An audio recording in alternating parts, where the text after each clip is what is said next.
BNP সম্বন্ধে যে অভিযোগ করছো সেই অভিযোগের জবাব যদি বিএনপি শুধু থুতু ফেলে, সেই থুতুর মধ্যে তোমার খুঁজে পাওয়া যাবে। ভারতের যেমন প্রতিহিংসার রাজনীতি, আওয়ামী লীগের যেমন শাসনকালে প্রতিহিংসার রাজনীতি, এখনও আমরা সেই প্রতিহিংসার রাজনীতি দেখছি। এখন সম্পূর্ণ প্রতিহিংসা বশত দেখবেন এর ব্যাকগ্রাউন্ড মধ্যে ছাত্রলীগ লুটপাটে চূড়ান্ত করার লক্ষ্যে ইশরাককে ওখানে বসতে দেওয়া হচ্ছে। আমরা ভেবেছিলাম তোমরা জাতীয় রাজনীতিতে এসে একটা কিছু হবা, কিন্তু আবালের মতো কথা বললে পারে তোমাদের সম্বন্ধে মানুষের ধারণাটা কোথায় যাচ্ছে একটু ভেবে চিনতে দেখ। এই 7 দিন পরে করবে বা 24 ঘন্টা পরে করবে এমন না, কিন্তু তাৎক্ষণিকভাবে বন্ধ করেছে। লক্ষ লক্ষ শত শত কোটি টাকার সম্পদ সেখানে আমাদের ব্যবসায়ীরা, আমাদের দেশের মানুষরা ক্ষতিগ্রস্ত হয়েছে। তারা চাইছে শেখ হাসিনার আমলে যেমন দাসত্বমূলক পরিস্থিতি ছিল একতরফা, শেখ হাসিনা একটা কথা বলতো না যে আমি এমন কিছু দিয়েছি যা ভারত ভুলতে পারবে না। বলে নাই কি দিয়েছে, কিন্তু এটা বলেছে এমন কিছু দিয়েছে এটা তার বাবার দেশ মনে করেছে।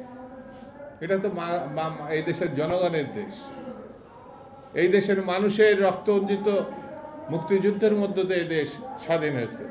তাহলে পরে এটা কেন হবে, কেন আমাদের মানতে হবে? ভারতের যেমন প্রতিহিংসার রাজনীতি, আওয়ামী লীগের যেমন শাসনকালে প্রতিহিংসার রাজনীতি, এখনও আমরা সেই প্রতিহিংসার রাজনীতি দেখছি। জনগণের ভোটে নির্বাচিত হওয়ার পরেও যাকে ঢাকার মেয়রের দায়িত্ব দেওয়া হয়নি, সেই ছেলেটি ইন্ডিয়ান ইসরাক। কোর্ট এখন তার পক্ষে রায় দিয়েছে। এখন সম্পূর্ণ প্রতিহিংসা বশত দেখবেন এর ব্যাকগ্রাউন্ড মধ্যে ছাত্রলীগ লুটপাটে চূড়ান্ত করার লক্ষ্যে ইশরাককে ওখানে বসতে দেওয়া হচ্ছে।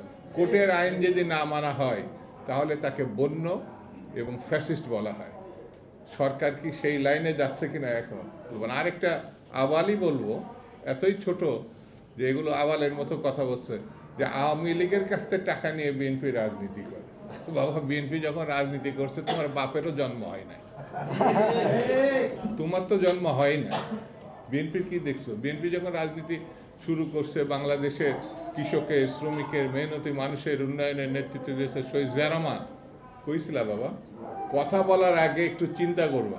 আমরা ভেবেছিলাম তোমরা জাতীয় রাজনীতিতে এসে একটা কিছু হবা, কিন্তু আবালের মতো কথা বললে পারে তোমাদের সম্বন্ধে মানুষের ধারণাটা কোথায় যাচ্ছে একটু ভেবে চিনতে দেখ। বিএনপি একমাত্র দল যেই দলের নেতৃত্ব দিয়েছে আপসীন নেত্রী। বিএনপির বলো যে আওয়ামী লীগের টাকা দিয়ে রাজনীতি করছে। যদি বিএনপির লোকরা প্রস্রাব করে একমাত্র, তাহলে প্রস্রাবের তোরে ভেসে বঙ্গোপসাগরে গিয়ে পড়বে।